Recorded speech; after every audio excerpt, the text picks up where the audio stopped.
Ang sombrero ni Yorme, naligtas ko, pero ang pustiso ko hindi. Ayan ang pagmamahal ko kay Yorme.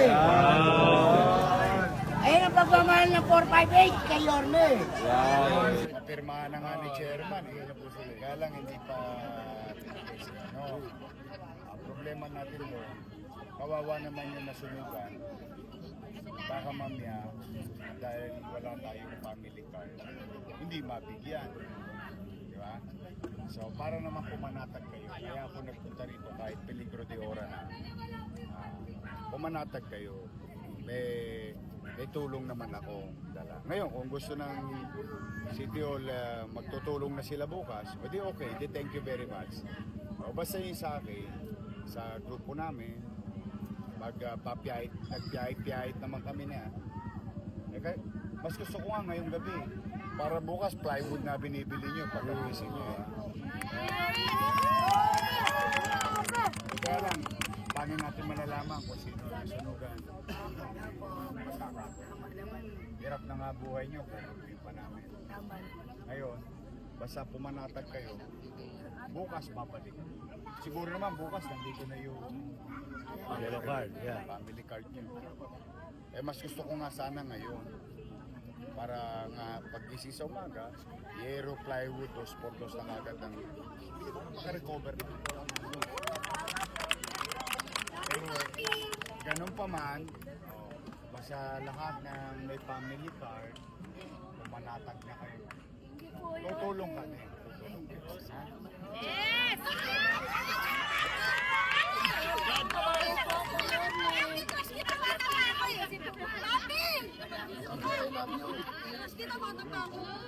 Si Mama, gumising si Mama. Galing lang ako sa event, kaya nakapambihin ako. Pero,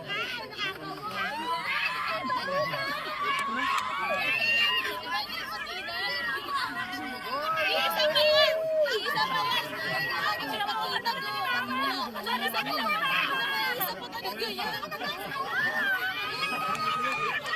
Maraming salamat po sa kay Boss Y at sa Yonom's Choice po. Lalo po kay Congressman Joel J.T. Villanueva at sa bumubuo ng mga konsehal nila. Maraming salamat po sa mga bumubuo ng Yonom's Choice. Lalo po kay Boss Yorme. God first.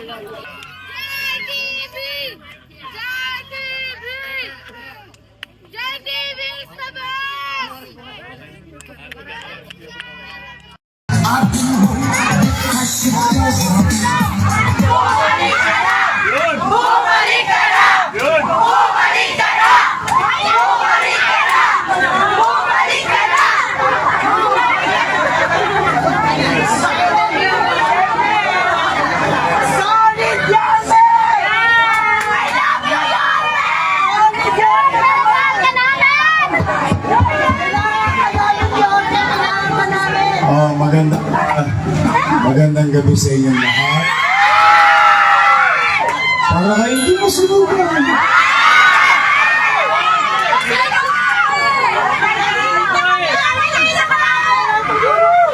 Anyway, katulad ng pinangako ko sa inyo kagabi ng madaling araw.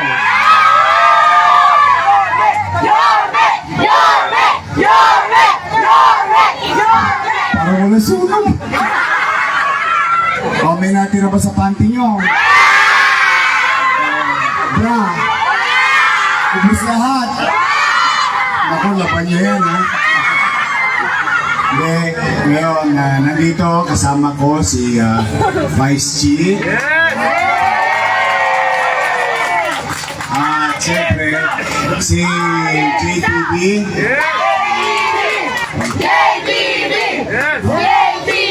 At yung ating mga Yormes Choice, si Lady Quintos. Oh, kayo ba igipit? Pagkagipit, saan kumakapit?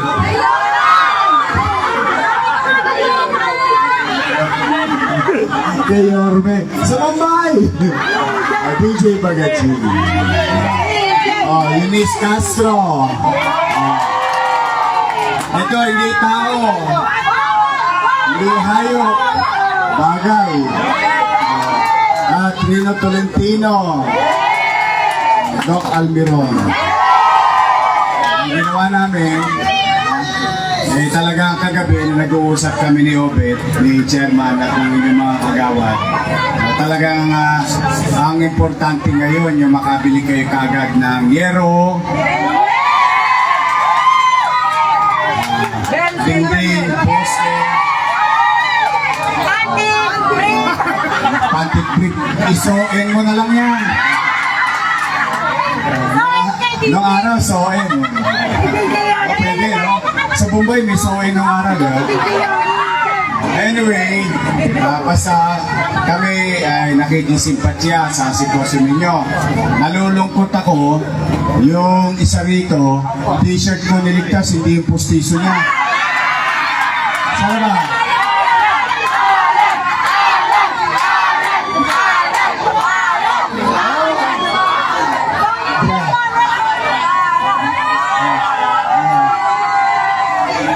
Alam mo ba, Chi?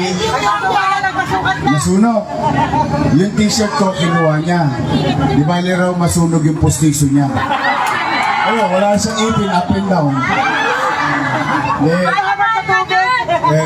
Pinasasaya ko lang kayo konti dahil alam ko mahirap ang masunugan.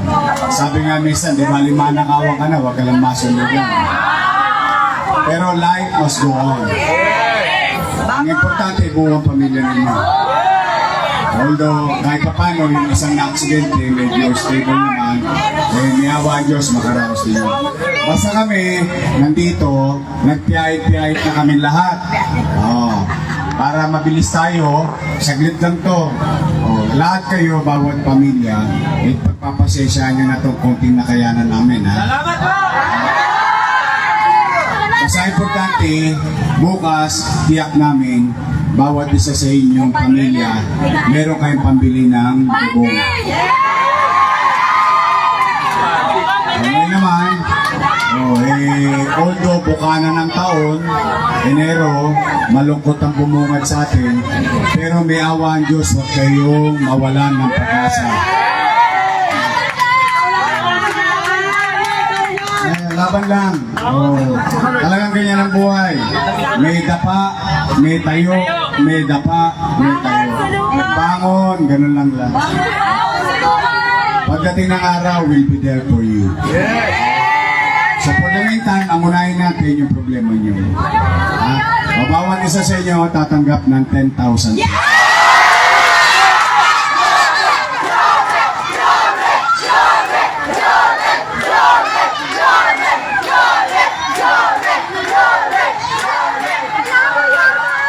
Sa mga nanay ko, mga tatay ko, mga senior citizen, I love you. Ayan ang pinaka-spoiled sa akin lahat eh. Pinaka-mamahal ko sa inyo. Babalik ka na! Babalik ka na! Babalik ka na! Babalik ka na! Hindi. Babalik ka na! Huwag niyo muna intindihin yun. No? Total, kayo muna ngayon. Kayo muna. Buhay niyo muna. Ha? So mag-umpisa na tayo. Gagawin natin para mabilis yung ating mga konsehal at si Congressman Vice Chief. Pipila na kayo. Hindi, nga pala, ito lang panawagan ko. Hindi nyo kailangan magunahan. Hanggang dulo magkakaroon. Kaya, steady lang kayo dyan sa Conley. Hindi kayo mawawalan. Pero magkakaroon. Okay, mag-umpisa na tayo. Mag-ingat kayo. At maraming salamat sa tanod. Yung mga tanod natin, kagawad natin, wala pang tulog, wala pang street sweeper. Palakpakan naman natin yung barangay. Mahirap din yung ginaranas nilang mag-asisay. So muli, maraming salamat. Kaya awa ang Diyos, huwag kayong mawalang pag-asa. Manila! Thank you.